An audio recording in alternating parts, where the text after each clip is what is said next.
NPP for. Na, Ade. She said, Barney said, I don't get it though. Abronye versus Kennedy Agyapong. What is happening? Honorable Kennedy Agyapong has always been careless. Last week we did a story about Abronye and Kennedy Agyapong who explode. I think so more bono thank you to you. Abronye can kasa be a trick in Agyapong. Professor Makwe report. O say ye kwa abatwa and sama ye kano eno na no and this for here UCT. Now mo ya propaganda no bi be yi ano dia. And na social media say who didn't panatem now ria wabakasa memfa wadamfo. And then Kennedy Agyapong so J Mike here or also kika bi kira Abronye. Media, I'm telling you the truth. Obia onye beman chobia. But party nti enipa bi tumi kasa te so omo member. Omo nye member. A back contribution see any zika omo tumi be mu kosesere. And they talk as if the whole world is for them. It's not for them. And yet a true ya. Because some of them cannot even speak the way they speak. What Kennedy in some more kind no. Some will be all kind and I was not answering who ya. For be a person president and how Kasai, to some extent it was horrible. A back contribution see any zika omo tumi be mu kosesere. And they talk as if the whole world is for them. Because he was talking about the fact he said a sikafo basically must have more say than a hiyafo. And Abronye and he took an offense to that. And then afterwards, Abronye on different radio stations going after Kennedy Agyapong and Abusia is messy. Utopia, Awoya, Sikani Bre, a one more, a Yura Kennedy Agyapong. Abronye and Chilemu in some of the radio interviews, and then they say, after that brouhaha between Kennedy Agyapong and can say, on Abronye at that event, and I say, the next day, no, Kennedy Agyapong from Abronye. Kennedy called me 5 a.m. No catch them so. I didn't see what Brekum no. Wanyadi into a hotel. Ewo Elizabeth Memraho. But you know, something's happen now. Abronye and intimidation. And then later, according to Abronye, no, who's a Kennedy Agyapong granting interview with different radio station, was a TV station. And then was kind of going after Abronye in a way. Nano one as they know a grant interview. As an attack me. And because of that, Intino, through all the peace agenda in our two ballroom, and he also decided to retaliate and went to me TV. And it was things Abronye can so far up to this point. Again, it's messy. Kennedy Agyapong for a very long time. What disrespected party no, a good party na nimase, a radical party no, and to one Sunyanamo Kasachre man respondo. What granted the second interview. Could you have catch or someone musrona by another 6 p.m. Samanti party leadership nunca Kennedy Medina or board radio sooner. And then so could you have no right. Abronye is a baby on a daily mission as a poor person. To go after Sikafua, according to Amon funded the NPP party, no, every single day. And I was based on normal Abronye Canada, it's not looking good. That I'll fight you. Only Pabia no Casama Mayina no. Minasara no pa keke. Cancer. Abronye kwa kika even contracts I demo mark in Japan during Kufuor time and another time. Kufuor na de Ghana street light in Nama contract. Every actually no one TV. Kono de Kufuor faso. Abronye just second Japan a hypocrite. I give you a bear for the party and for a mouthful beyond. Kind of a person the camera to so you say, oh, Kennedy Agyapong and then later he will use that to kind of talk more. Dabia ma finance MPP ma finance MPP ma finance MPP no. What that sorry that could be ma Kennedy Agyapong. After MPP for nyina say menso we na manya free MPP wo. What be that? Akwa matches and some ma wo hwekra na sometimes nim na Abronye keka shem. And me shad need this and I'm so okay I get it say you know wadwa. You are still part of the party. Adwa Sapo. Ye nyina e be kind outburst. Agyapong Abronye, only the end it was a planned attack on the party. Of free radio interview, we no TV interview, we no koha. And then a drew baby no within 1 day or say 2 days, the party in this statement, but say, okay, party in still. That's a assumption wakuma sukurana menkasa because in a address of why no. So be a status or Canada, I will see that will be the downfall of NPP. And then no could die and chair no much thank you to all the 16 regions no. Ako the damn man for nasi. No makasa at least a more party penny for no. And they started doing that. A hocheri ebai. The kanu eye idea ye friend of arrogance of power. But the thank you to I say promote unity, any peace, you know. I was a flip, it's a completely opposite tenor. It doesn't make any sense. And for association, we are come to take over MPP near the MPP about power 2028 and market. Ekuono MPP for your breaking in the Japan. And the crazy thing amendment here said they are doing all this in the media space. Like we granted interview and that is a no. If this be happen wa momo party na se mono ntem ho asakra na like adwasafo dey. Monfre like adwasafo and whoever the person on no problem with no. Now at least make sure say man solve the problem no privately. And man who say tokwa because one has a be but you guys are not doing that. You were actively always fighting the fight in the media space. And again, the media doesn't care. We only care about the content. Some of the content about me whatever you guys are fighting can't be solved by any media person, but by yourselves, privately, if possible. But you should know that your track record is what is going to secure you your next term. Right. So you have to listen. At the time, I think that at a point, we were not listening. Makan on this channel before say, even though say NPP government and then another how a Ghana for who say that is not what happened. But even though that happened, still we need them as a party because right now NDC is performing marvelously. But if a time comes, now NDC first start to messy up, and then they start sinking the country, we will need a party out of that hole. NDC for sinking in. If that happens, and that right now is NPP. No other party be an even 1%. So it's either NPP or NDC. So to some extent, NPP is not just important to NPP for, but it's important to Ghanaians as a whole. Even though say ABI won't join that party. 19 December 2024. Ebraya to aba MPP elusu aye kofi no. Na Amin Anthony transitional team no atua honorable Kennedy Agyapong ka ECG alone 645 million Ghana cedis. What is offer BBC for? Mibisa, what is say?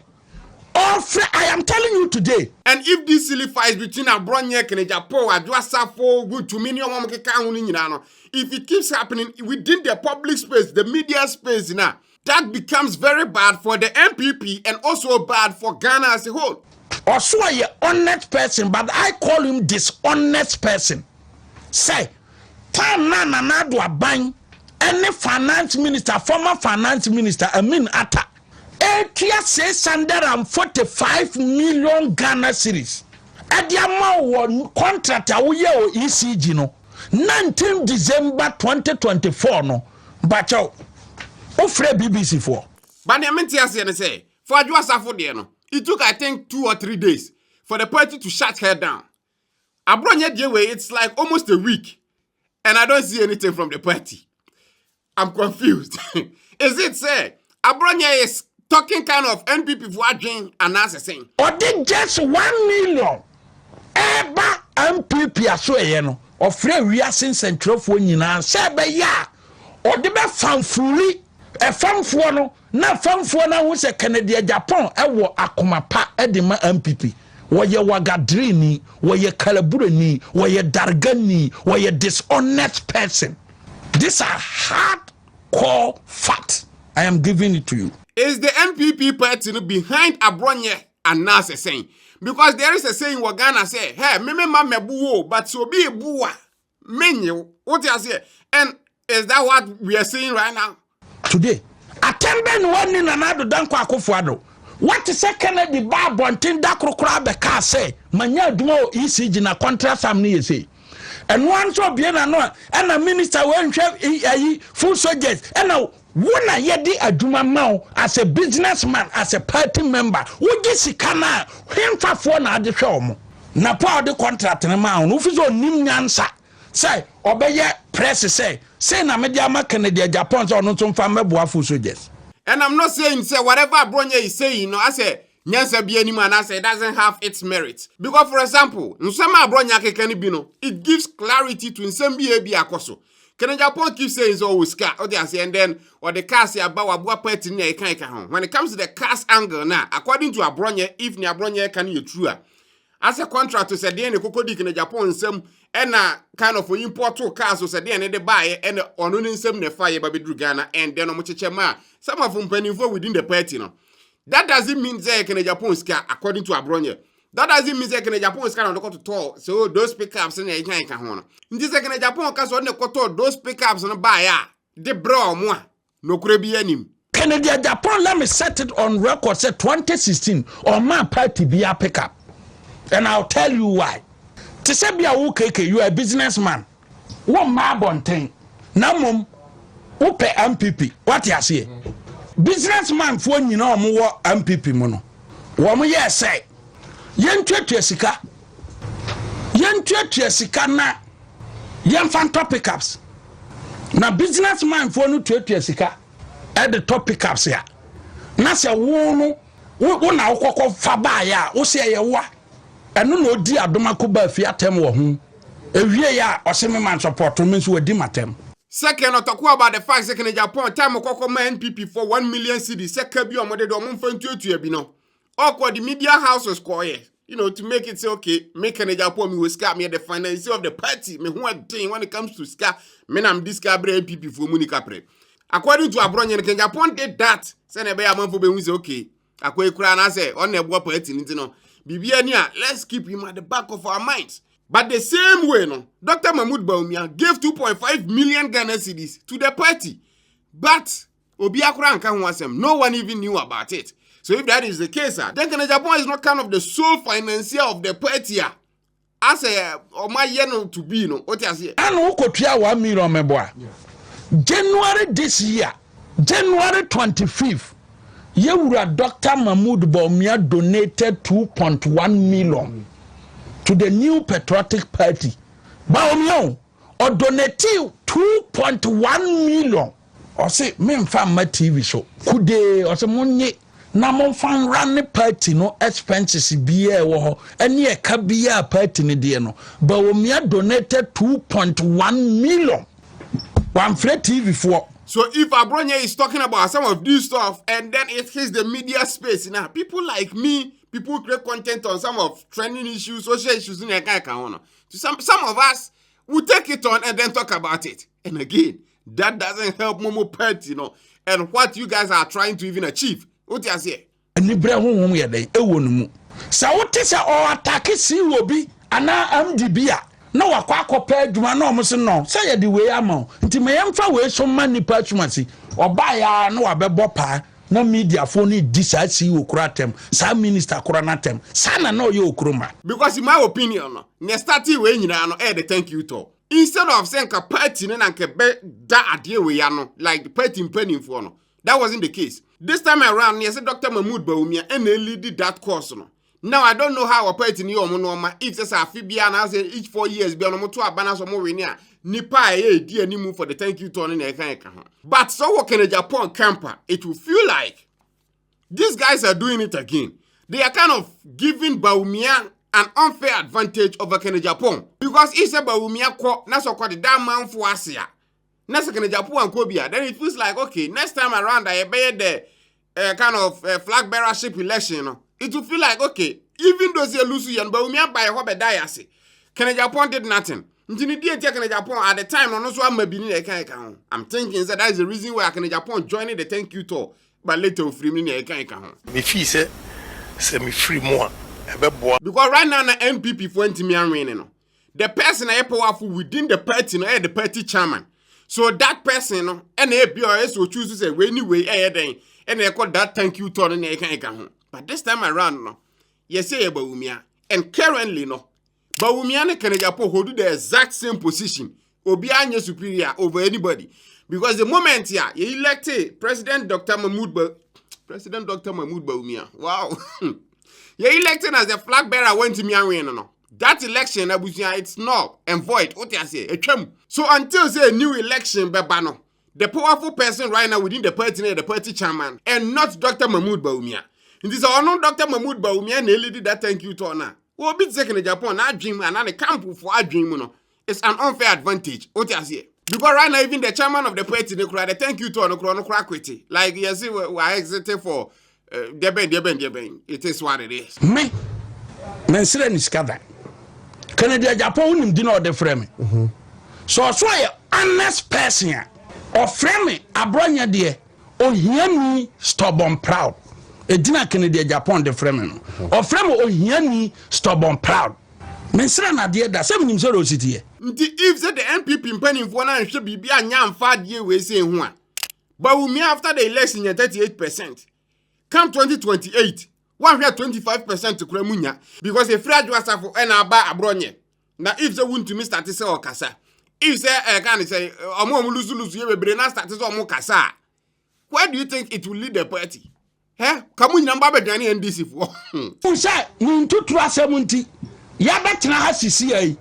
Or then Crawford about to me has all message program. Debbie, I Canada Japan, as soon as I say, woman to trust a woman I did not get to us here. And the fact is, NPP for actively are not trying to fix issues or solve issues. Personally, I don't get it. You see, I feel like they will give Bawumia a second chance. But if that happens, is it Bawumia problem, it's not say on your good politician and say be it, sir. In my opinion, Bawumia's problem, the biggest problem of it all, Nisa Bawumia is too nice. When it comes to politics, sometimes you don't need nice people. You need a man for they can go, the mile. They can do the dirty job. We have America for elections, for example.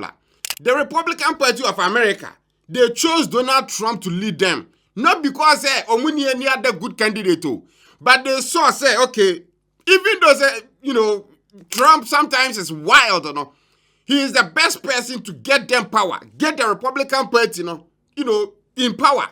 That is the same thing as NPP for you.